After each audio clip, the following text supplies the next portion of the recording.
네, 안녕하세요. 국가핵념연구소 사업화 유망기술 설명회에서 기술 소개를 받게 된 국가핵념연구소 신동훈입니다.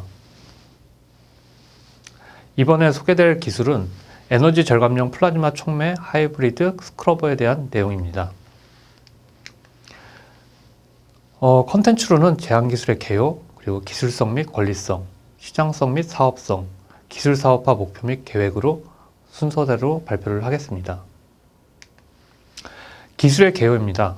기술의 개요는 플라즈마 및 촉매에 의한 남부해성 폐가스 분해 장치로 기존 플라즈마 분해 장치에 촉매 분해 장치를 융합하여 하이브리드 스크러버를 개발하게 되었습니다. 촉매를 사용하기 위해서 필요한 열원을 위해서 전기 에너지가 필요한데 플라즈마 분해 장치에서 발생하는 고온의 열원으로 대체하여 경제성을 높였었고요. 또한 플라즈마로 1차 분해 후 발생하는 고온의 분해가스를 촉매 분해 장치로 순환시켜서 촉매에 의한 2차 분해로 단일 스크러버 대비 높은 효율을 가지고 있습니다. 또한 기존 촉매 스크러버 대비 촉매의 수명이 획기적으로 늘어남에 따라서 기존 촉매 분해 장치에 대비해서 경제성도 우위를 갖고 있습니다. 아래의 그림은 특허에 나와 있는 간략한 도식을 나타낸 것입니다. 기술개발자 정보로는 국가핵념연구소 융복학기술연구부 환경기술연구팀의 신동훈 책임연구원입니다. 특허 정보로는 특허 등록은 2017년 5월 4일, 그리고 특허명으로는 플라즈마 및 촉매에 의한 난분해성 폐가스 분해 장치입니다. 아래 나와 있는 그림은 특허에 나와 있는 간략한 도면인데요. 왼쪽 부분이 이제 플라즈마의 발생 부분, 그리고 오른쪽에 약간 둥그런 부분이 촉매에 의해서 분해 장치가 같이 융합된 부분입니다. 플라즈마가 발생할 때 플라즈마로 들어가는 난분해성 폐가스가 어떻게 들어가는지에 대한 간략한 도면이 가운데로 나와 있고요. 그 단면도가 맨 오른쪽에 도면으로 나와 있습니다. 발명에 대한 상세한 설명으로는 본 발명은 플라즈마 및 촉매에 의한 난분해성 폐가스 분해 장치로 발생된 플라즈마에 의해 난분해성 폐가스가 분해되고 플라즈마 분해 장치에 의해 분해된 난분해성 폐가스가 토출되는 위치에 촉매 분해 장치가 설치돼서 분해된 난분해성 폐가스 및 플라즈마 분해 장치의 열이 촉매로 유입되도록 구성되고 또한 유입된 가스는 촉매를 통과하면서 촉매에 의한 추가 분해 반응이 일어나도록 구성되어 있습니다. 본 발명은 난분해성 폐가스 분해 장치에 의해 관련된 것으로 상세하게는 플라즈마 및 촉매에 의한 난분해성 폐가스 분해 장치에 관한 것입니다. 본 발명의 구성은 전원 공급 장치, 또 전자파 발생기, 그리고 전자파 전송 라인, 플라즈마 발생부, 플라즈마 분해 장치, 촉매 분해 장치, 습식 스크러버로 구성되어 있습니다. 기술성 및 권리성에 대해서 설명을 드리겠습니다. 온실가스 배출을 본다면 2019년 세계는 약 580억 톤으로 우리나라는 약 배출 비중이 약 1.7%로 세계 9위를 차지하고 있습니다. 지난 100년간 누적 배출량을 본다면 약 70억 톤으로 세계 22위에 해당되지만 지난 10년간의 누적 배출을 본다면 세계 11위를 차지할 정도로 굉장히 높은 순위에 올라가 있습니다. 또한 2019년 배출량 및 1인당의 배출량을 본다면 세계 8위, 또한 OECD 5위로 CO2 증가가 굉장히 늘어나고 있는 것을 확인할 수 있는데요. 그 이유 중에 하나가 PFC, NF3, SF6, 그다음에 CH4, N2O, HFC 등 이런 온실가스의 주된 원인들이 높은 온난화 지수를 갖고 있기 때문입니다. 그 높은 온난화 지수라는 것은 CO2를 이산화탄소를 1이라고 봤을 때 CH4는 6,500, SF6는 23,900이라는 지수를 갖고 있어서 새로운 신기후 협약에 대응을 해야 되며 또 온실가스 목표 관리제 및 탄소 거래에 대한 대응이 필요합니다. 온실가스 배출업 및 배출량을 본다면 전자산업에서는 약 5,130만 톤이 배출되고 있으며 그리고 에너지 산업, 발전소 등에서 약 6억 30만 톤, 그리고 농협 및 폐기물 중에서는 약 3,680만 톤이 발생을 하고 있습니다. 배출가스 중에서 PFC는 약 230만 톤, 또한 SF6는 760만 톤으로 우리나라의 주력 산업 중에서 주력 산업인 반도체, 디스플레이, 고집적 회로에서 많은 양의 그 SF6와 PFC를 사용하기 때문에 배출량이 지속적으로 증가하고 있습니다.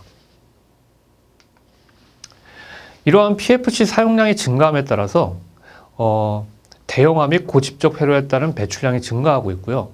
이를 위해서 기존 기술의 한계를 보이고 있는데요. 기존 기술에서는 낮은 PFC 이런 난물해성 가스의 처리 효율이 굉장히 낮고 또한 에너지를 과다로 소비하기 때문에 환경 규제 강화에 대응하기 위해서 새로운 혁신 기술이 필요하고요. 그를 통해서 운영비 절감을 통해 국가 경쟁력을 높여야만 합니다. 또한 기후변화 정책 대응을 보면은 지구온난화 국제협약을 통해서 의무 분담을 시행하고 있으며 또 배출권 거래제에 대비하여 온실가스 감축 목표를 이행해야 합니다. 또 이런 혁신 기술을 개발에 필요한 이유 중에 또 하나는 해외 시장 선점을 위해서인데요.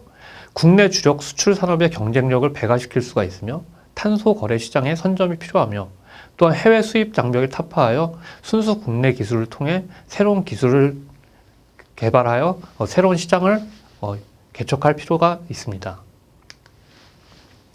상용 설비의 특성을 비교해 보았는데요. 대표적인 네 가지의 기술에 대해 설명을 드리자면은 컨버스천, 그리고 플라즈마, 그리고 일렉트릭 히팅, 그리고 카탈리스틱, 총 네 가지가 있습니다. 먼저 일렉트릭 히팅을 본다면은 PFC는 처리가 불가하지만 CH4나 HFC 등을 처리할 수 있으며 전력 소비가 과다하여 발열재의 내구성이 또 의심되기도 하여 국내 보급량이 13%를 차지하고 있지만 대부분의 대체를 하고 있는 상황이고요. 가장 높은 보급률을 갖고 있는 컨버스천, 연소 방법이라고 합니다. 이 부분은 높은 처리율을 갖고 있지만 사용되는 그 화석연료들을 굉장히 많이 사용을 하기 때문에 에너지 소비가 과다하고요. 에너지 소비 최적화 기술이 필요한 상황이며 또한 부산물들, 나오는 CO나 낙스 등의 처리를 하기 위해서 수산에 새로운 추가적인 정화시설이 필요합니다. 또한 내구성이 열을 사용하다 보니 오래 버티지를 못해서 내구성이 미흡해서 추가적인 보완이 필요하지만 가장 오래된 기술이고 안정성이라는 무기를 내세워서 국내 보급량의 약 70%를 차지하고 있습니다. 그 다음으로 플라즈마 방법인데요. 플라즈마 방법은 높은 처리 효율을 가지고 있지만 열 플라즈마 특성상 질소를 사용해야 되기 때문에 낙스가 발생이 굉장히 많이 되고요. 그로 인해서 얘네들이 배출되게 된다면 요즘 환경 오염의 주된 원인인 미세먼지를 유발할 수가 있습니다. 또한 열 플라즈마에 들어가는 전극들의 내구성이 좀 문제가 되기 때문에 그로 인해서 장시간 운전 시에는 얘네 장비를 쉬어준다든지 아니면 이러한 전극을 교체해줘야 되는 중단되는 사태가 발생을 해서 그런 내구성에 대해서 좀 의심을 많이 받고 있고요. 또한 구단 시설에 의해서 부대 시설이 과다하게 필요합니다. 이럼에도 불구하고 친환경적인 기술이라는 이유로 국내 보급량이 약 15%를 차지하고 있습니다. 마지막으로 카탈리스틱, 촉매 방법에 의한 건데요. 촉매 방법 또한 높은 처리 효율을 가지고 있지만 촉매 자체가 워낙 비싸고 또한 촉매의 파울링을 방지하기 위해서 나오는 파우더를 제거하기 위해서 그 전처리 장치가 필수적으로 필요합니다. 또한 높은 그 운영 비용으로 인해서 짧은 교체 주기 때문에 촉매의 사용량이 늘어남에 따라서 운영비를 과다하게 대출하게 되고 그로 인해서 국내 보급량은 약 2% 미만을 차지하고 있습니다. 가운데 보시면은 연소 방법, 컨버스천 방법과 열 플라즈마 방법에 대해서 비교를 해놨는데요. 연소 방법에 대해서는 LNG 소비량이 약 40lpm 미만이 들어가지만 플라즈마를 사용하게 된다면은 LNG 소비량이 약 20리터 정도로 반 정도로 줄어들게 됩니다. 하지만 플라즈마에 사용되는 전기 에너지가 약 15kW 정도로 그래도 LNG에 비해서 저렴하기 때문에 경제성으로 우위를 갖고 있습니다. 저희는 이러한 경제성을 갖고 있는 우위를 통하고자 플라즈마와 카탈리스트 두 개를 합쳐서 하이브리드 형태의 스크러버를 개발하게 되었습니다. 우리 기술에서 사용되는 플라즈마는 앞에서 소개한 것과 같이 열 플라즈마, 아크토치가 아닌 마이크로웨이브를 이용한 플라즈마이고요. 마이크로웨이브의 가장 큰 장점이라고 한다면 전극이 없기 때문에 자체 내구성 저해 요소가 없습니다. 하지만 저해 요소로는 마그네트론이 있는데 마그네트론인 전자파를 발생시키는 장치로서 주요 메이커의 개런티 타임은 약 6,000시간, 약 250일 정도고요. 평균 사용 시간은 약 8,000시간으로 1년 가까이 사용이 가능합니다. 또한 다양한 가스의 방전이 가능하기 때문에 O2, CO2, H2, 에어 이런 모든 가스들을 오른쪽 그림과 같이 불꽃 형태를 만들어요. 그래서 높은 온도를 통해서 분해할 수 있는 가장 큰 장점을 갖고 있으며 플라즈마 프라임의 컨트롤이 가능해서 기존의 2.45GHz의 프리퀀시를 이용한다면 약 30파이, 하지만 915MHz의 프리퀀시를 이용한다면 약 90파이 정도까지 약 20배 이상의 볼륨을 높일 수 있기 때문에 상용화 목적에 맞는 플라즈마 발생의 유연성을 갖고 있습니다.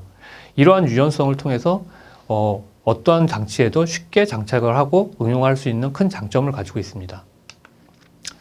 왼쪽 그림을 본다면은 플라즈마 반응 전원 장치와 플라즈마 발생 장치, 그걸 통해서 플라즈마 분해 장치에서 플라즈마를 발생시키고, 플라즈마 분해 장치에서 발생된 폐가스 분해열이 플라즈마의 고온의 열이 촉매 분해 장치로 들어가서 2차로 분해를 하게 되고, 그것들이 스크러버를 통해서 나오면서 그걸 갖고 분석을 한 결과가 오른쪽 위에 그래프입니다. 그래프를 보자면은 플라즈마만 갖고 처리를 했을 경우에는 약 91.4%, 그리고 촉매만 가지고 분해를 했을 경우에는 약 94.6%. 하지만 플라즈마와 촉매 모두 다 합쳤을 때 99.4%로 거의 남무해성 폐가스를 모두 다 제거를 할 수가 있었고요. 이러한 것들이 가능하게 된 이유는 아래 그림과 같이 플라즈마 분해 장치에 대한 전산모사, 그 시뮬레이션을 통해서 여러 번 설계를 통했고 여러 번 실험을 통해서 이러한 단연간 축적된 기술력 및 원천 기술로서 모방성이 매우 낮은 기술로 굉장히 우위를 갖고 있습니다. 시장 및 규모의 전망을 본다면 주요 시장은 한국, 미국, 유럽뿐만 아니라 동남아 전역으로 펼쳐져 있고요. 현재 중국 같은 경우가 반도체 시장에서 굉장히 높은 성장률을 갖고 있기 때문에 2015년 대비 2025년에 시장 규모는 굉장히 급격하게 떠오를 것으로 예상되고 있습니다. 시장성 및 사업성에서 국내 특허 출원 동향을 본다면 특허는 2000년도 초반, 2000년도, 2001년부터 2010년도 사이에 굉장히 많은 특허가 출원이 되었고요. 그 특허가 출원된 내용을 본다면은 한국은 미국과 일본 다음으로 세 번째로 많은 특허를 보유하고 있습니다. 그 뒤로 특허가 약간 줄어들게 되는데 그 이유는 현재 발생된 특허를 기술 상용화를 통해서 기술을 하나씩 접목시키고 있는 단계이기 때문에 기술병 국내 보급 현황을 본다면은 뭐 연소가 70%, 아까 얘기 드린 듯이 플라즈마가 13%, 그리고 그 외에 플라즈마가 15% 정도를 차지하고 있으면 하이브리드 형태의 그런 스크러버는 없기 때문에 본 기술이 개발돼서 적용이 된다면은 시장에서도 큰 방향을 일으킬 것으로 예상을 하고 있습니다. 기술 사업화 목표 및 계획으로는 기술 이전 및 사업화 연계를 통해서 기존 스크러버를 대체할 수 있는 상용 제품을 개발할 것이고, 효율의 극대화를 위한 저전력 경제성을 겸비한 제품을 적용할 예정입니다. 또한 기존 촉매 스크러버 장치와 융합해서 새로운 제품이 아닌 플라즈마만 덧붙여서 업그레이드 제품이 적용될 수 있기 때문에 기존 제품을 완전 다 대체하지 않는 그런 제품으로 개발도 가능하기 때문에 기존에 이런 상용 설비들이 설치되어 있는 그런 사업장에서 그런 경제적 부담을 줄일 수 있을 것으로 기대하고 있습니다. 희망 파트너십으로는 기술 이전 사업화 연계 사업을 통해서 업체를 선정을 하고 같이 MOU를 통해서 장비를 개발하고 그것들이 현재 필요한 사항에 어떠한 기업체로 돌아갈 수 있도록 계획을 하고 있습니다. 이상으로 발표를 마치겠습니다. 감사합니다.